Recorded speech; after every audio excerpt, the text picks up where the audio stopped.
चलिए न्यूमेरिकल देखते हैं। फर्स्ट न्यूमेरिकल की ओर चलते हैं अपने। सबसे पहले फर्स्ट न्यूमेरिकल देखिए क्या है। कोई प्रत्यावर्ती धारा परिपथ है, उसमें प्रत्यावर्ती वोल्टता V की वैल्यू यहाँ पे गिवन है, तो ज्ञात कीजिए।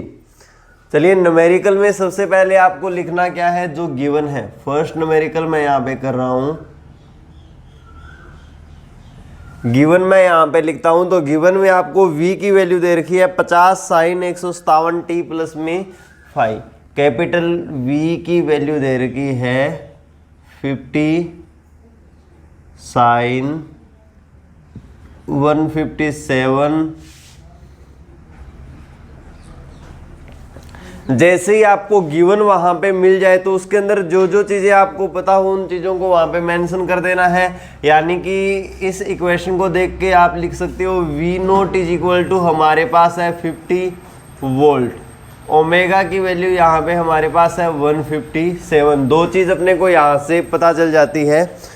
देखिए कि उसमें फाइंड क्या करना है, फाइंड करना है सबसे पहले कि प्रत्यावर्ती वोल्टता का वर्ग माध्य मूल मान क्या होगा। यानी फाइंड करना है आपको, टू फाइंड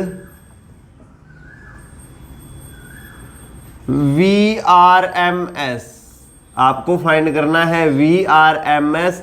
तो VRMS का फॉर्मूला क्या होता है, V नोट बाय √2। VRMS का फॉर्मूला क्या होता है, V नोट बाय √2, या फिर आप इसको लिख सकते हो 0.707 multiply with V note. V note की वैल्यू आपको गिवन है। सेकंड आपको फाइंड क्या करना है, आवर्ती F का मान। यहां पे आपसे आवर्ती पूछा है, ओमेगा की वैल्यू आपको गिवन है। तो F क्या होता है, ओमेगा अपॉन में 2 पाई, ओमेगा अपॉन में 2 पाई। तो आपको बस इसमें कुछ नहीं करना, वैल्यू पुट करनी है 0.707 मल्टीप्लाई विद 50, और ओमेगा की वैल्यू आपको दे रखी है 157 अपॉन में 2 में 22/7।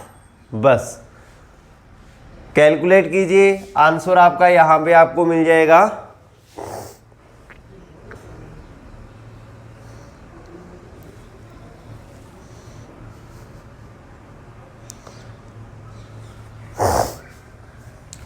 मल्टीप्लाई करेंगे तो अपने पास कितना आएगा, 35.35 वोल्ट आ जाएगा। इसको सॉल्व करोगे तब आपके पास कितना आएगा,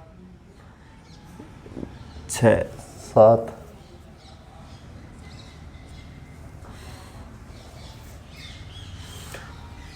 154 3 30 7.1 के लगभग आ जाएगा। यानी कि आपके पास आंसर आ जाएगा इसका 49.7 डिवाइड विद 2। 49.7 डिवाइड विद 2 यानी 50 अपॉन में 2, अप्रोक्सीमेट क्या आ जाएगा, 25 हर्ट्स आ जाएगा।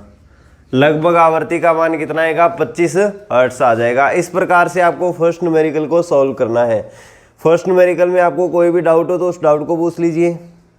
थर्ड न्यूमेरिकल देख लीजिए। थर्ड न्यूमेरिकल के अंदर अपने देखते हैं 10 ओम का एक प्रतिरोध तथा 100 मिली हेनरी का एक प्रेरकता उस श्रेणी क्रम में एक प्रत्यावर्ती वोल्टता स्रोत V equal to 100 cos omega t से जुड़े हैं। परिपथ में प्रवाहित धारा और वोल्टता के मध्य कलांतर ज्ञात कीजिए। चलिए थर्ड न्यूमेरिकल अपने ट्राई करते हैं।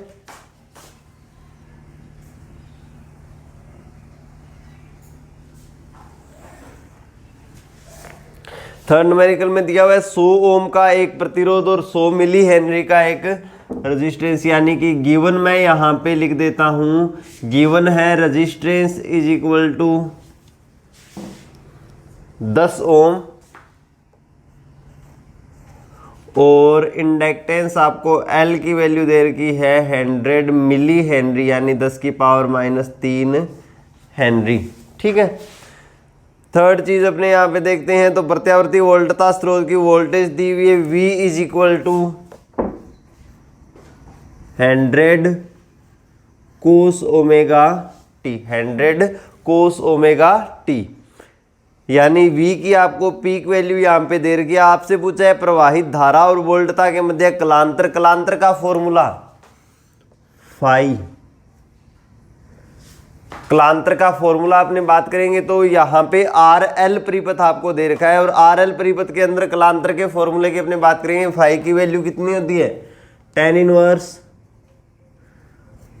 एक्स एल अपॉन में R, tan inverse X L upon में आर, यानी कि फाई इज इक्वल टू हो जाएगा tan इनवर्स एक्स एल यानी कि ओमेगा एल अपॉन में आर, ओमेगा एल अपॉन में आर। एल की वैल्यू आपको गिवन है, आर की वैल्यू आपको गिवन है, ओमेगा की वैल्यू यहाँ पे शायद गिवन नहीं है ना।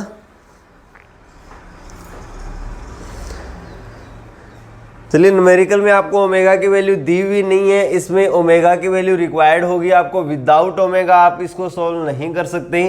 फाई इज इक्वल टू हो जाएगा tan inverse omega multiply with 100 into में 10⁻³ divide with 10। Phi is equal to आ जाएगा आपके पास tan इनवर्स, सॉल्व करोगे ओमेगा अपॉन में 100, ओमेगा अपॉन में 100, इसका आंसर होगा phi is equal to tan inverse omega upon में 100। अगर यहाँ पे ओमेगा की वैल्यू आपको गिवन होती तब आप इसका एग्जैक्ट आंसर, अच्छा बुक में एग्जैक्ट आंसर निकाला हुआ है π/4, π/4 आंसर तभी आ सकता है if omega is equal to यहाँ पे क्या हो, 100 हो।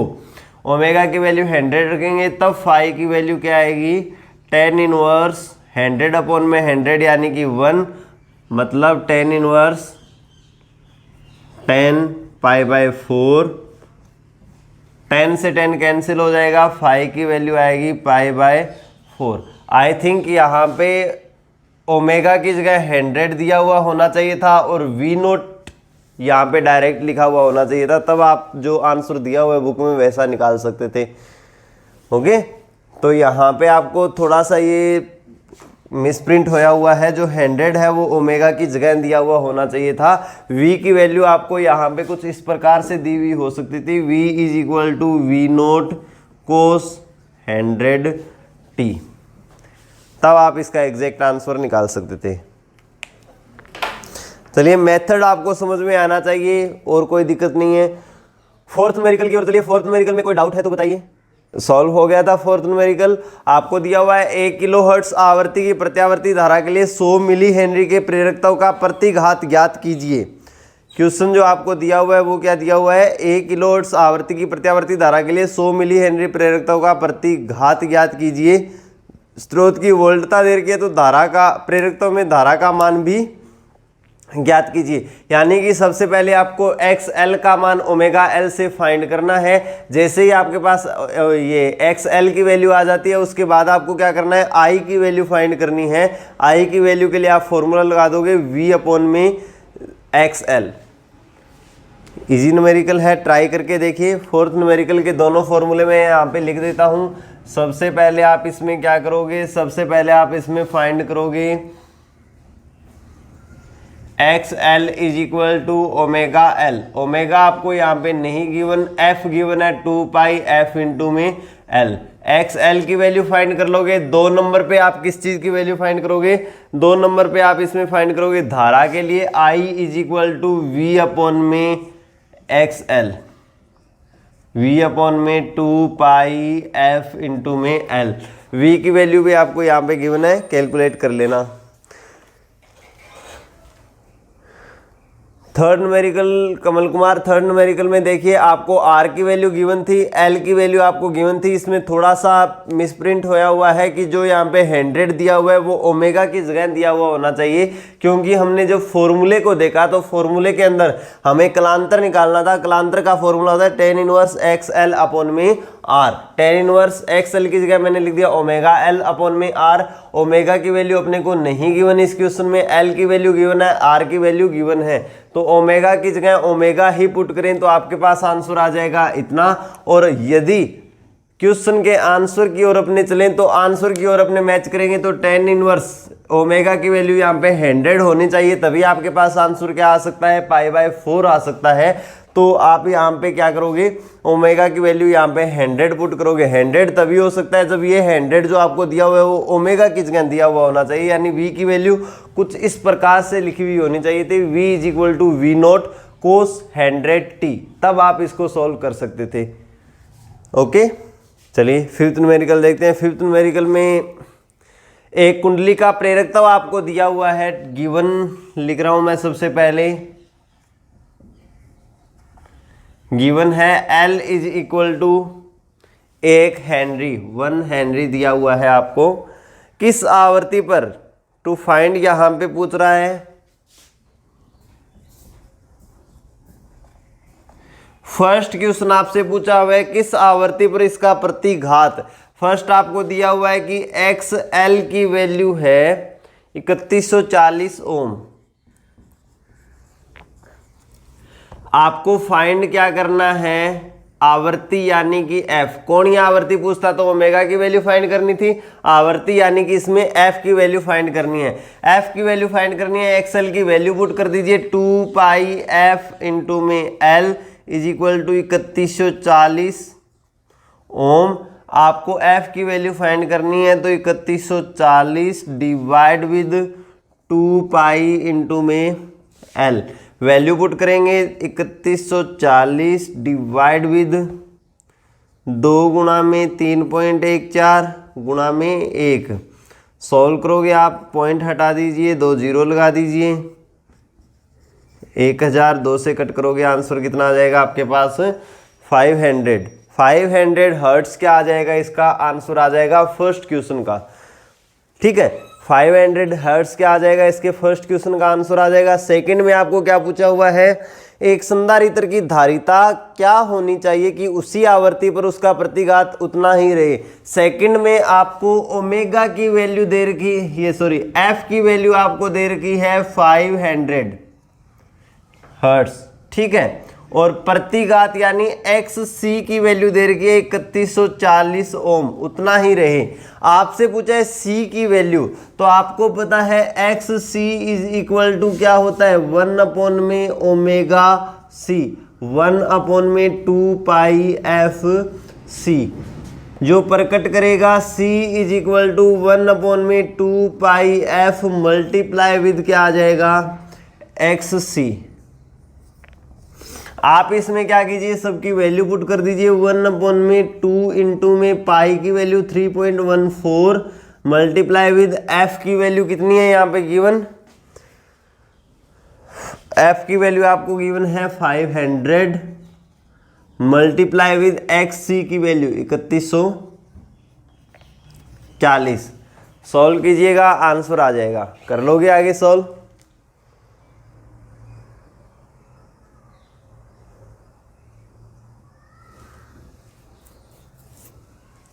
देखिए स्टार्टिंग के क्वेश्चन है, डायरेक्ट फॉर्मूला बेस्ड क्वेश्चन है, बस थोड़ा सा फॉर्मूला अपने को पता होना चाहिए। सबसे पहले टू गिवन लिखिए, गिवन के बाद में आप नेक्स्ट इसके अंदर आपको क्या फाइंड करना है वो लिखिए, उसके बाद में फॉर्मूला लिखिए और वैल्यू पुट करनी है सिर्फ।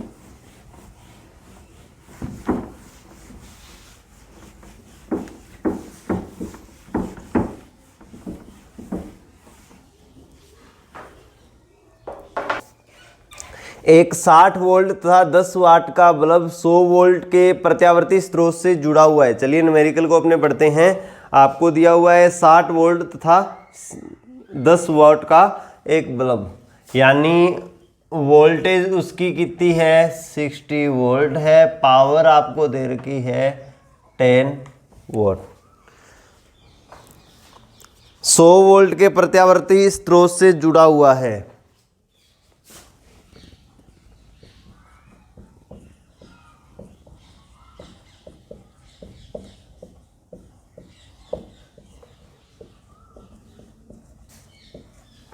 100 वोल्ट के प्रत्यावर्ती स्रोत से जुड़ा हुआ है। इसके श्रेणी क्रम में एक प्रेरक कुंडली जुड़ी हुई है। यदि बल्ब पूर्ण तीव्रता से प्रकाशित होता है, साथ में क्या जुड़ी हुई है, एक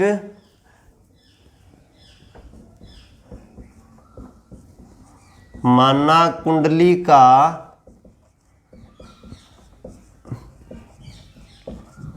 बराबर है कैपिटल एल।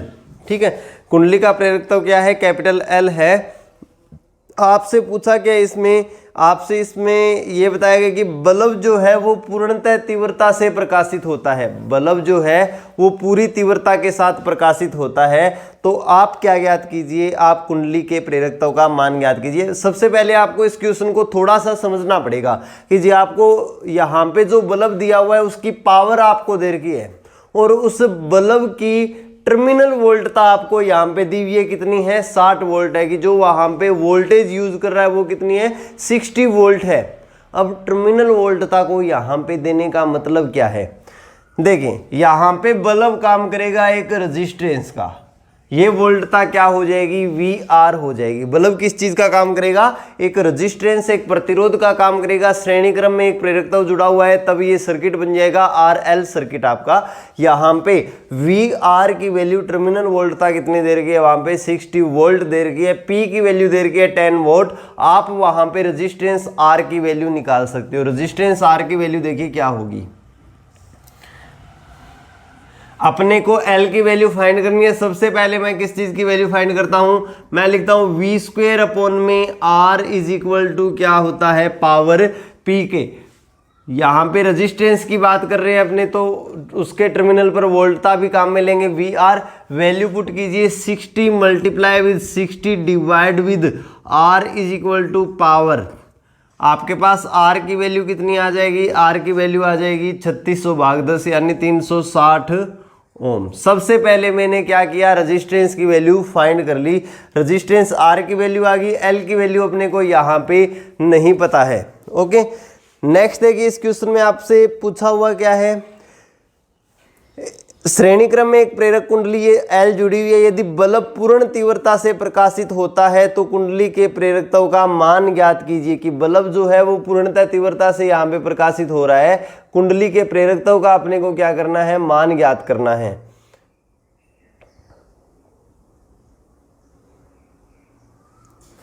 कुंडली के प्रेरकत्व का हमें क्या करना है, मान ज्ञात करना है। अब देखिए अपने पास रेजिस्टेंस की वैल्यू यहाँ पे आ गई है। अब बल्ब पूर्णतः तीव्रता से प्रकाशित हो रहा है, इसका मतलब जो यहाँ पे धारा प्रवाहित हो रही है वो धारा प्रवाह किस प्रकार से हो रहा है, वो धारा प्रवाह एक अपने आइडियल मान सकते हैं उसको, कि वहाँ पे धारा जो है वो मैक्सिमम है।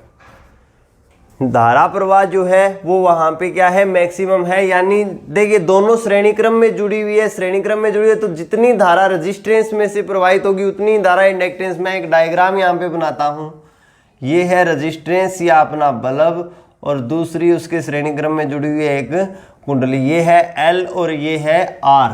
R के सिरों पर वोल्टता हमने निकाल ली, हमें दी हुई है कितनी है, VR है। अब अपने यहाँ पे एक चीज और निकाल लेते हैं, ये पावर अपने को वोल्टता अपने को दी हुई है। P इज इक्वल टू किसके होता है, P इज इक्वल टू होता है V इंटू में I।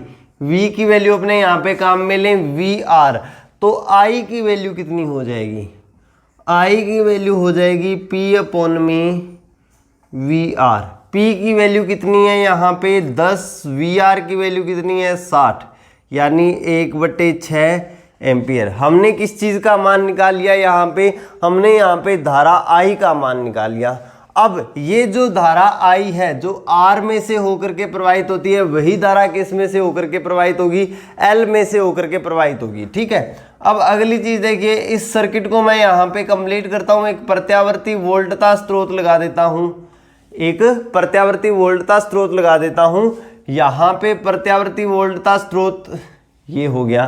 तो हमारे पास एक फॉर्मूला है और फॉर्मूला क्या है वो देखिए, जो V होता है, हमने फेजर डायग्राम से इस चीज को लिखा हुआ है कि जो V होता है ये, या VRL जो होता है वो इज इक्वल टू होता है अंडरूट VR² प्लस में VL²।